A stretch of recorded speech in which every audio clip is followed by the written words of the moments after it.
Good morning, everybody, and welcome to Thursday's episode of Trending, brought to you by Iconic Coffee. Head over to shop.iconic.com. Use the code TRENDING for 10% off the coffee range, and you can get your tickets for next Friday's Iconic Live in Birmingham. Morning, Gaz. How you doing? I'm good, thanks, mate. How are you? Very good, mate. Very good. Where are we going first? Bitchute. So for people around the world, Bitchute is a streaming platform, a freedom of speech and expression platform. A very good one, actually. Now, this is quite alarming, but not surprising. So this was a statement from them yesterday. To our valued users in the United Kingdom, after careful review and ongoing evaluation of the regulatory landscape in the United Kingdom, we regret to inform you that Bitchute will be discontinuing its video sharing service for UK residents. The introduction of the UK Online Safety Bill of 2023 has brought about significant changes in the regulatory framework governing online content and community interactions. Notably, the Act contains sweeping provisions and onerous corrective measures with respect to content moderation and enforcement. Yeah, it's fascist, but it's one of those things. Now, like Bitchute as a platform are fantastic. They're great. Yep. Ray, I like to consider a friend of the channel as well. For instance, when YouTube deleted Dad's account, all those years worth of videos with millions and millions of views, we were obviously like, oh my goodness me, we've lost everything. Like, because it had been done over various years by various people. Yep. We didn't all have the original raw files. Yeah. So we'd lost all this stuff, and it was like, oh mate, a real head scratcher. And then Ray messaged to say, oh, by the way, I'd mirrored your channel on Bitchute, so all the stuff was saved. Yep. And it was like, oh my goodness me. And he literally just gave us the password and went, sign in, there's your account. And I was like, what a legend. Yeah, absolutely. So it's very sad to see that they're not going to be in the UK. But not surprising. And the thing for me, I think, that's worth looking at is, yes, it's about shutting you up. Yes, it's about stopping you talking about things now. But it's also a preemptive measure. What's to come, yeah. Because they know what's coming in all their various guises, whether it be all the net zero stuff, what they're trying to push on everyone, whether it be World War III, war with Iran or whatever. They don't want you talking about stuff and getting facts out there. In the COVID era, the social media, yes, they tried to ban people, and they did ban people, and they shadow banned people and all this kind of stuff. But a lot of information got out. Yeah, it did. And because that information got out, it kind of brought the whole thing down eventually. Not as quickly as it should have done, but it did. And so people could get access to information, and they refused to get the COVID jab and things like that. They refused to lock down. They refused to go along with measures because they were looking at online content that wasn't on the mainstream media and going, oh, hang on a minute. That makes more sense. That makes more sense, and that's because it was true. So with that in mind, in terms of the idea of the preemptive sort of shutting down of free speech, this is our first story today. Exercise Polaris, the WHO, the World Health Organization, just ran a 2-day pandemic preparedness exercise. That rings a bell. It rings a bell. A friend of mine sent me this first thing this morning and said, is it 2019? Certainly feels like it. So there's 350 health bodies and organizations. They've all come together for this drill. They like drills. Black & Decker. Last week, the World Health Organization ran a 2-day pandemic preparedness exercise dubbed Exercise Polaris. I'm sure there'll be some meaning in the name, Let's have a look. because symbolism is everywhere. It means pole star, the North Star, basically. So there will be, I'm sure, a symbolism meaning behind it, because there always is. They love that. The exercise was the first test of a new global coordination mechanism to tackle health emergencies and simulated an outbreak of a fictional viral disease. Yeah, they like that. When COVID-19 was declared a pandemic, because they changed the rules on what a pandemic was 5 years ago, it sometimes felt like we'd been caught on the back foot amid the scrambling over lockdowns, masks and quarantine orders, blah, blah, blah, blah, blah, blah, blah, blah, blah. Now, like I say, what was it? Event 201. Event 201, yep. I went to say Agenda 201, which I guess it kind of Same principle. was. Event 201, yeah, it was 6 weeks before. 6 weeks before, where basically all these same organisations all got together and did a drill and an exercise where they did absolutely everything exactly the same as what actually then they tried to push on the population out of China, wet market, even down to how they were going to control speech online. All of this was part of that. It's a coincidence, though, isn't it? Nothing to worry about. Oh, it's coincidences everywhere. You can't help but fall over from them. Now, they use drills for everything. So if you look at any kind of terror attack, 7/7s. 7/7s, there were drills going on at the same time. 9/11, there were drills going on at the same time. Boston bombing, the marathon, there'd been drills going on. For multiple reasons. One, it creates confusion in the emergency services, obviously on the terror attacks, because it's kind of like, well, is this real or is this part of the simulation? I don't understand, which is obviously part of it. But I also think that there does seem to be some element of they need to tell you part of it. I don't know whether that's a karmic thing in terms of garnering consent. Well, I told you, mate. Yeah, like the vampire has to be invited in. Yeah, you did. Yeah. I told you, you didn't do anything about it. So essentially, it's on you. It's not on me. So it kind of shifts that karmic blame. And so this might be nothing. Of course, it might be nothing. It might just disappear and whatever. But because all the time I hark back to that Bill Gates grin, little Kermit the Frog grin, where he said, the next one will get attention, and does that little grin, and his husband, his wife, she does the same sort of grin as well, which is weird to me because they're talking about a massive pandemic coming that's going to kill loads of people, and then you smirk. I think I'd be smirking at that, really, unless I was a complete psychopath, which of course he is. What are your thoughts, Jay? I think there's two potential angles. One is exactly what you just said, that this is just rinse and repeat, same principle. They're getting all their ducks in a row, ready to roll something out again. And another one, I think, is because a lot of people think COVID was like their run for the line, their sprint for the line. I don't. I think it was them identifying their weak points and then going back, learning and coming again. So identifying the weak points, one of them was the alternative media, had a big influence and it did cause something. And since then, we've seen a massive closing of the floodgates in terms of the alternative media, whether it be new people in it that are not necessarily going where they need to go to find out deeper context, whether it be attacks on things like Bitchute, as you mentioned, and other alternative platforms. The suing of people. So legally, they end up in a position where they're financially finished, etc. That's obviously all happened since 2021. Yep. So I think what potentially they could be doing is since COVID's finished, you've had a lot of things in the news like monkeypox, you've had other different things that have then led to... They've all led to nothing. Yeah. So is this almost a way of trying to smoke out people in the alternative media to come out and go, look, this is what they're going to do, look, this is what they're going to... And they don't do it. And then it destroys a little bit of credibility in the alternative media, where it's like, you're fear-mongering because you're saying this is going to happen. It's the third or fourth time you said since 2023 this is going to happen and it hasn't.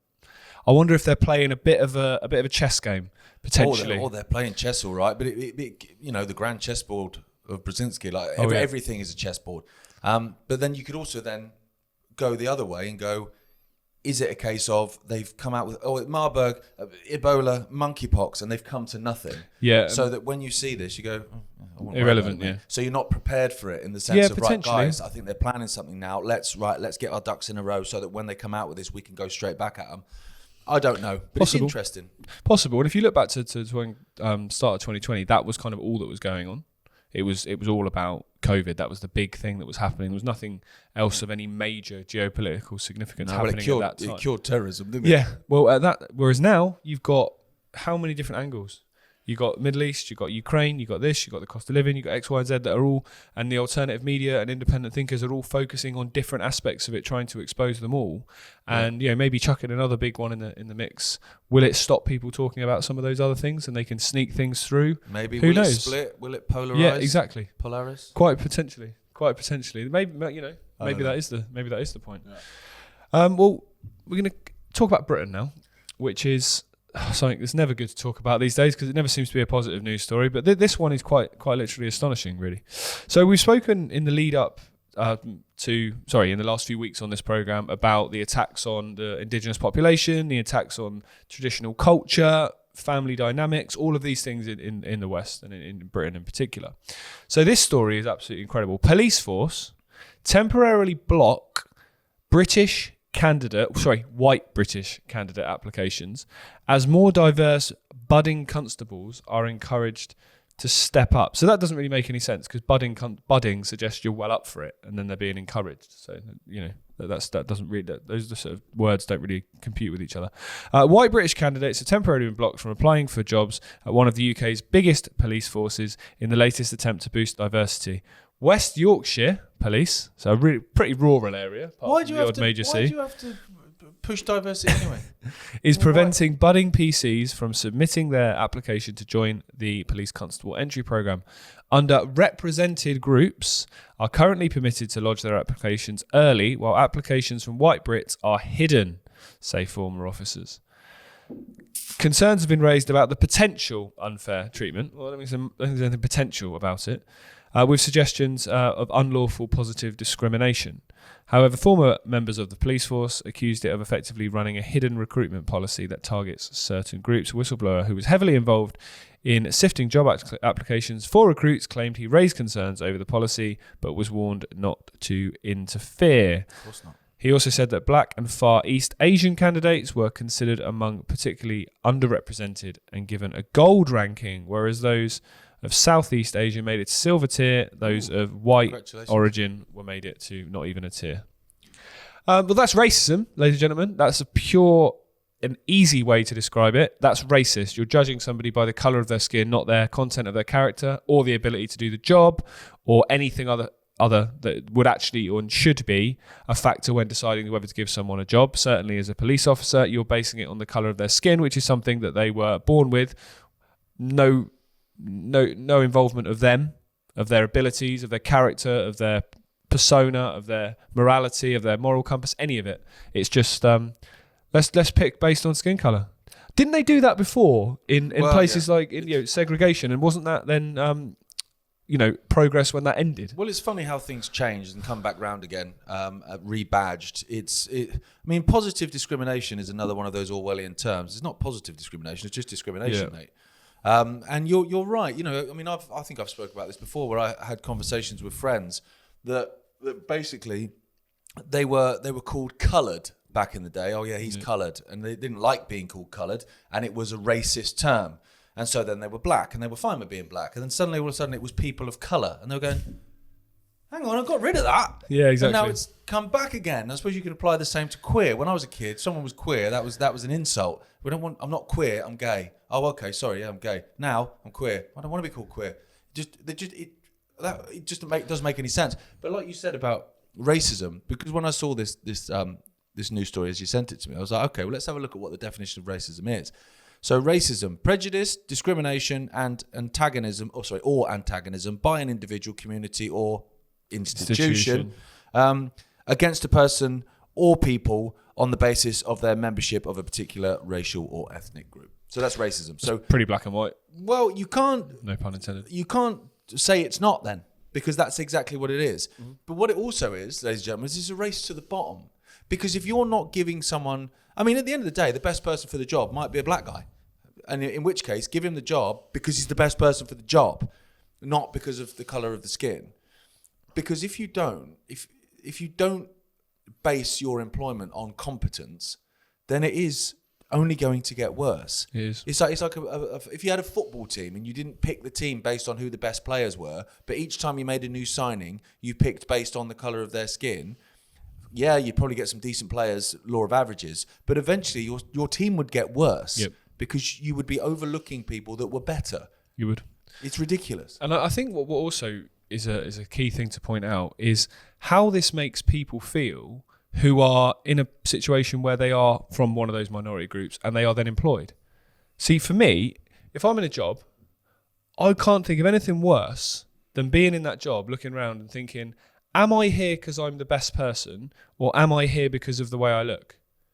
That's the most insulting thing you could possibly imagine. Yeah. So that's why any type of diversity quotas, whether it be 50% men, 50% women in various things. Like I remember there was a story last year, wasn't there, about they're wanting to be quotas for pilots. It's like, I don't want that. I want the best pilot, whoever that is. Couldn't care less what they look like. I want the best pilot flying me over. Yeah, and it's the same with the police, especially when you're talking about a country that has a knife crime epidemic, has a house robbery epidemic, car theft epidemic, so many issues with it. The police need to be the best possible people for the job.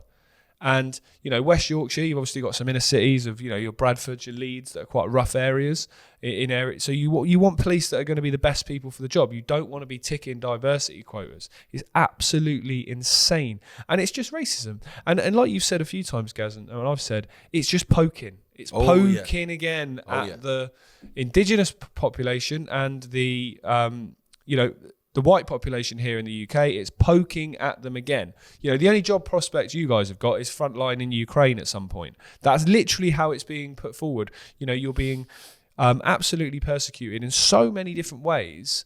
And all that is going to do, in my opinion, is fuel racism. Oh, absolutely. Because you're going to have people turning. That's what they want. Well, yeah, they do want a race war. Absolutely, they do. You're going to have people turning around, and they already do, turning around saying, it's all the Muslims that are the problem. It's all everyone that's not white that's the problem. That is what a lot of people say and uses a justification for their actions, because not of the decisions and actions of that group of people in the vast majority of the case, but by the way the establishment is handling this situation, which is that race, culture, religion, colour, they're personal choices. As long as you don't impose your choice on somebody else, live your life however you want to live. And that's how, people should be left alone to do that. But that's not how it works. It's the system imposing certain ideologies and certain preferential treatment on different cultures and different ethnic minorities, which is coming at the detriment of, one, a massive group of people in the white population, and also coming at the detriment of society, because how many great potential police officers are not getting opportunities now because of this quota? And how many people that are not necessarily of the right ilk are getting opportunities? Is that going to lead to safer streets? Is that going to lead to, old women going to the shops and walking home feeling safe in their community? Of course it's not. Well, that's the idea. They don't want that. No, that's the idea. They don't want that. I mean, in terms of white working class males, they are the most suffering demographic statistically. They're the highest number of alcoholics. Homeless, highest amount. Highest number of homeless, highest number of suicide, highest number of drug addiction. Highest divorce rates, I think. Lowest university graduation. It's literally the league table is brutal. And the thing is you're called a racist or a bigot if you call that out and have a problem with it. And whilst the whole time that your demographic is being completely trampled on and is struggling the worst, you're told you're privileged. Yeah. And the most privileged. And I remember there was a guy a couple of years ago who a very rich businessman who basically looked at this and saw the league table and was like, this is ridiculous. And so donated some money to a university, I think it was 2 or 3 universities actually, to basically create a scholarship for young, white working class lads that were part of this demographic, and it was banned. Yeah. He wasn't allowed to do it. They wouldn't accept the money. But then he made the point that actually that same university or those same universities had scholarships for every other demographic. Mm-hmm. And so it's like, oh, okay. But it breeds resentments. That's the point. It doesn't. It's the same. It would be the same applicable in every country. Imagine if you went into Central Africa and said this policy: no one black's allowed to apply for a job in the police. Only if you're white. It would be equally as disgusting as we are by this. So it's got nothing to do with actual race and skin color. It's to do with the policy of persecuting any demographic. Yeah, but it's also we've spoken about it before. Why is it only Western nations that are told they have to accept mass immigration and diversity quotas? Because I don't see anyone going to Nigeria saying there's too many black people on telly. Nope. Doesn't happen. Because they wouldn't put up with it. Nor should they. No. Oh, mate, moving on. BBC reinstalls sculpture by paedophile Eric Gill with a new protective screen. Sounds about right. It's the BBC, mate. A controversial sculpture outside the BBC's London headquarters has been put back on display behind a protective screen after being restored, with the corporation saying that in no way condones the abusive behaviour of its creator. The work by Eric Gill, which depicts Prospero and Ariel from William Shakespeare's The Tempest, has been largely out of view since it was vandalised with a hammer in 2022. There have been long calls for Gill's work to be removed since his diaries revealed he had sexually abused his 2 eldest daughters. Nice guy.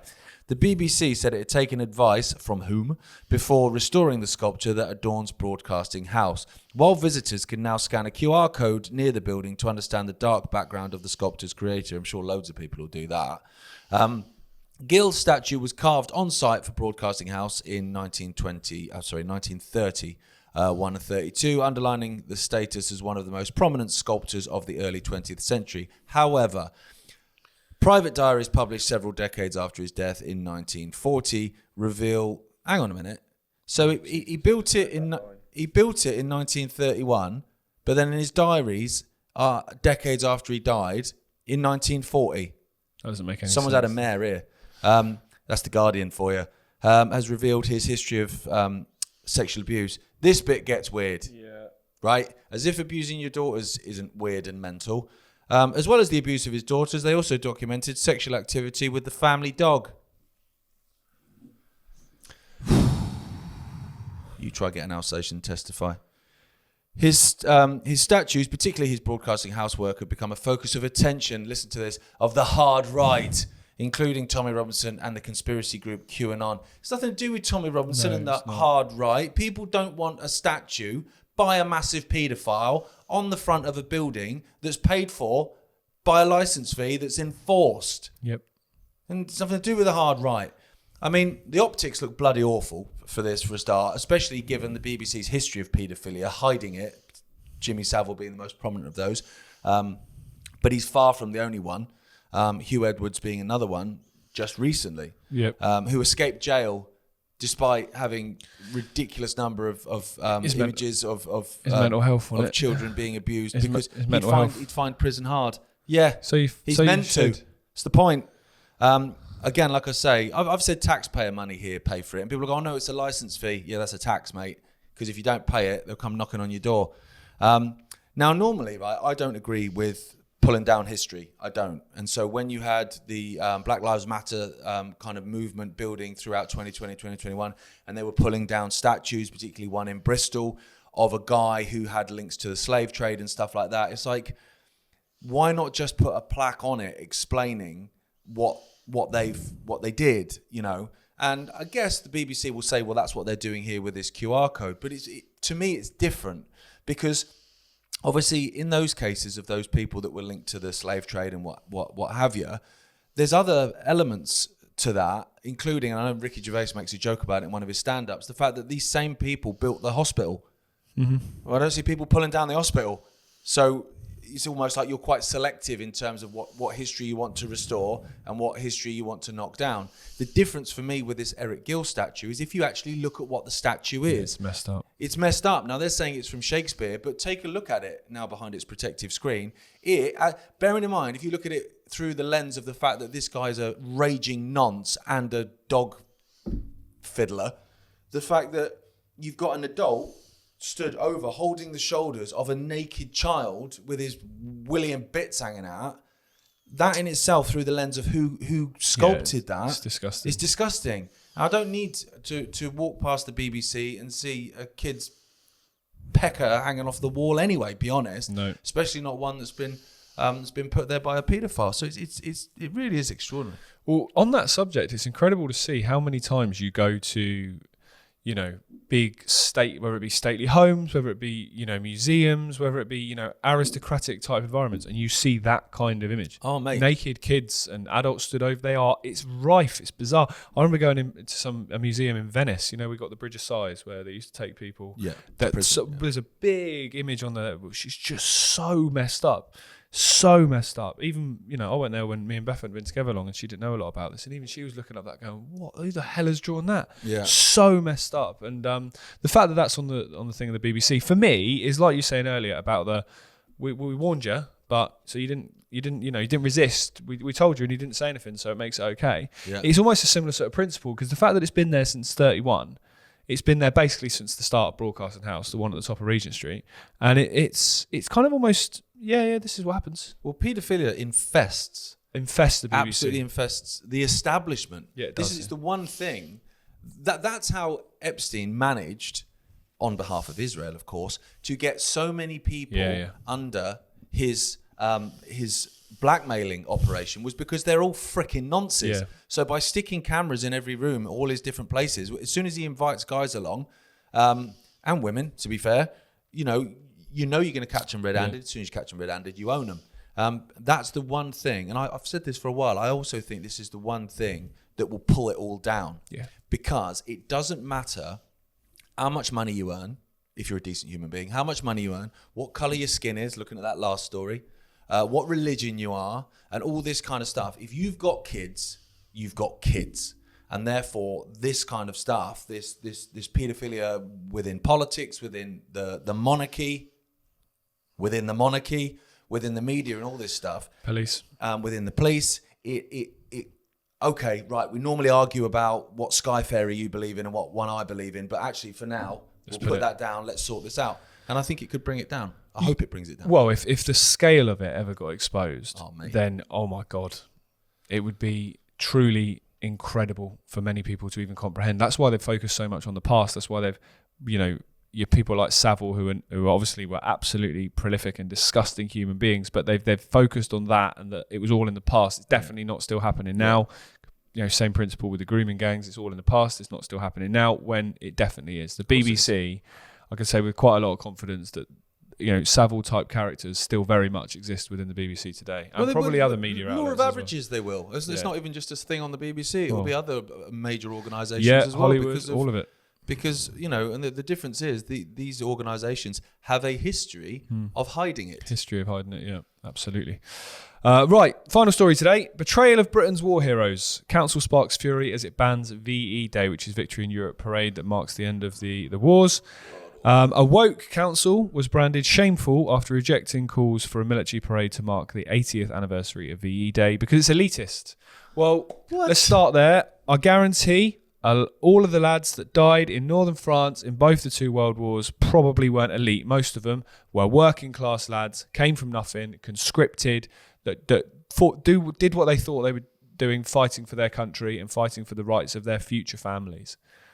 They're not elites, are they? And a lot of them died in unmarked graves in northern France. If you walk around northern France, you walk around the cemeteries in northern France, with the exception of the odd officer, and it is the odd officer, who maybe is late 20s, early 30s. You walk around the graves, it's 21, 22, 21, 23. They're kids.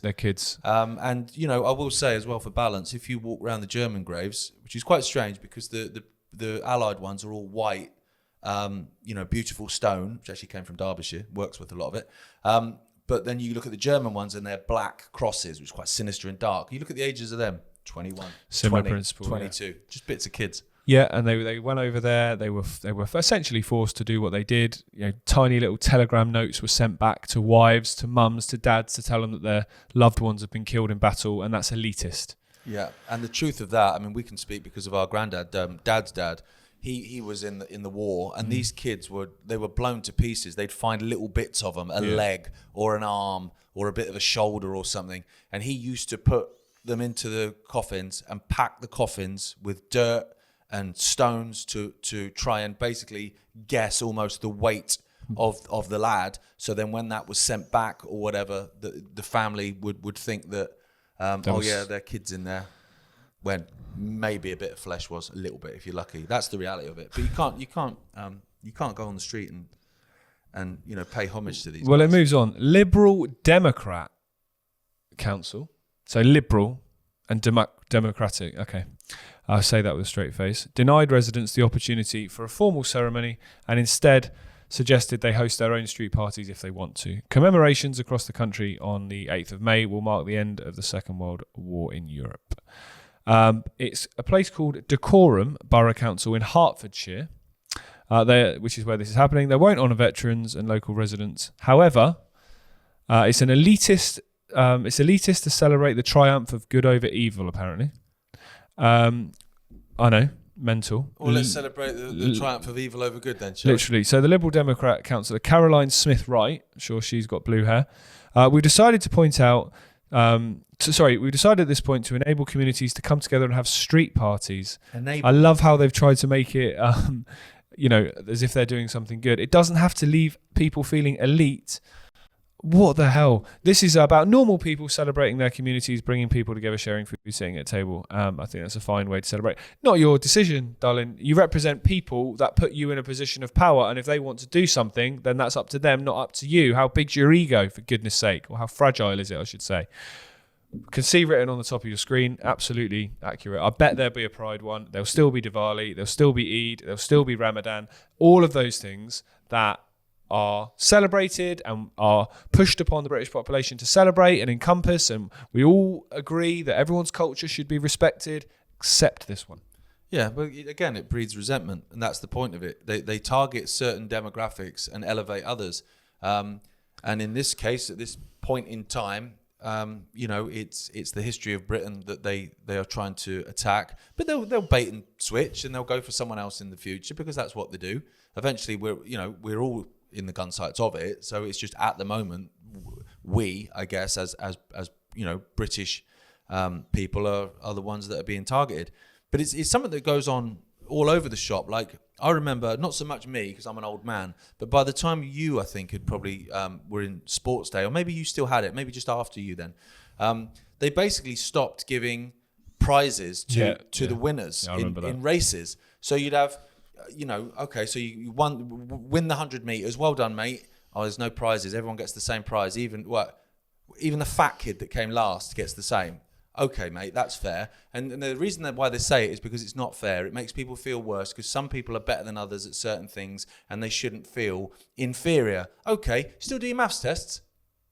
Yeah, you still do the science test and the English test. Still do that. The one that the fat kid actually gets a really good mark on, and the one maybe, generalising, but maybe the one that wins the 100 metres, maths isn't his or her strongest point. So actually sports day is their day in the sun, but you take it from them. It's the same mentality that does stuff like that. It's bonkers. It is, and you can also take that one step further and go, well, that's encouraging a generation of kids to not get into sport, not get into fitness, not get into health, not look after themselves because you're rewarding more, not that. Whereas they should all be rewarded in exactly the same way. Sports day, I used to love sports day. It used to be great. Primary school, middle school, it was brilliant. And then you're right, by the time you got to high school, it had changed. Yeah, ridiculous. You got your participation trophies. Well which done. is just embarrassing. It's about it's taking part that counts. Yeah, it is, and you should be commended for running a 1,500 meters. Well done. But the one that finished 5 minutes before you should probably get a medal. It is ridiculous. Well, yeah, because when you get your A star in maths and you go for a job interview, you're going to get the job over the guy that got a D. You're going to. So if that, how's that fair? But yeah, exactly. Again, it's insane. They target certain demographics and they elevate others. And that is unfortunately the way that this country is and has been for a period of time. This is just another example of it. Well, yeah, Booksmart definitely is the one they want to push. Don't think for yourself. Right, that's it for us this morning. That's it for you this week, mate. You're back on. I'm done. I'm off to Serbia tomorrow. You're back on Tuesday, I believe. I am, mate. Yeah. We'll have a nice time. What are you doing in Serbia? I'm speaking at the 10-year anniversary of Liberland. If people have a look at what Liberland is, because it would take me too long to explain it, it could be potentially an answer to basically the question: can we build a free society, self-sustainable, and turn our back on the so-called elites? I believe we can. Yeah, sounds good. All right. Is that going to be available anywhere? Like to watch or something? If you just go to the Liberland website, which I'm not sure what it is off the top of my head. So if you just Google Liberland, then yeah, I'm speaking. My dad's speaking via Zoom because obviously Europe doesn't want him there. So yeah, you can. I think it's a live stream as well on the website. So, yeah. Sounds good. All right, I'll be back tomorrow with Richard and then back again next week as normal. Until tomorrow, have a great day, everybody. We'll see you then.